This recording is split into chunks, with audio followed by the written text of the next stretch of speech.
আজকে আমার রান্নার আয়োজনে হচ্ছে আমড়ার মুরব্বা। আস্ত আমড়াটাকে আমি মুরব্বা করার জন্য আমি ছোট আমড়া নিছি। এমনি সাধারণত আমি বড় বড় আমড়া কিনি। সব কিছু একটু দেখে শুনে কিনি। এই আমড়াগুলো প্রচুর মিষ্টি, কারণ কি পাকা আমড়াগুলো সাধারণত অনেক মিষ্টি হয়,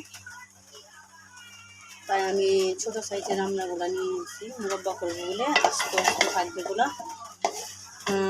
এখন ডিমের মতো বা মিষ্টির মতো দেখা যাবে। এমনি রসে ডুবাবো না, একটু লাস্টের দিকে আমি একটু ঝাল দিব, কারণ কি দীর্ঘদিন থাকলে বেশি মিষ্টিটা কেমন জানি লাগে। যদিও দীর্ঘদিন থাকবে না, আমাদের বাসার লোক সংখ্যা বেশি, এক পিস করে খেলেই শেষ। অনেকে হয়তো আমাকে পাগল মাথা খারাপ ভাবতে পারে যে এটা আসলে আমার একটা নেশা হয়ে গেছে। মানে কিছু দেখলেই মাথার মধ্যে নতুন নতুন আইডিয়া আসে যে একটা কিছু তৈরি করি, এটা করলে কেমন হয়, এই জিনিসটা দিয়ে এটা করলে কেমন হয়। আমরা আরও কিন্তু আমার টিপস আছে, সেটা এই যে আমার আমড়ার মুরব্বা কমপ্লিট। কালার হলো কীভাবে জানতে চান?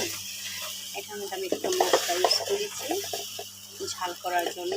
একেবারে মিষ্টি খাবো না, তাই চাইলে আমি রসগোল্লাই রাখতে পারতাম। ঝালটা মুখের জন্য মনে হইতেছে ডিম বোনা করছি।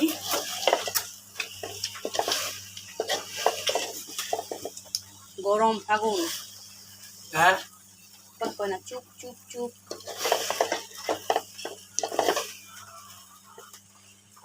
আমরা মুরব্বা কমপ্লিট। খাবার আমি কাউকে লোভ লাগানোর জন্য না, আবারও বলতেছি, এটা আমি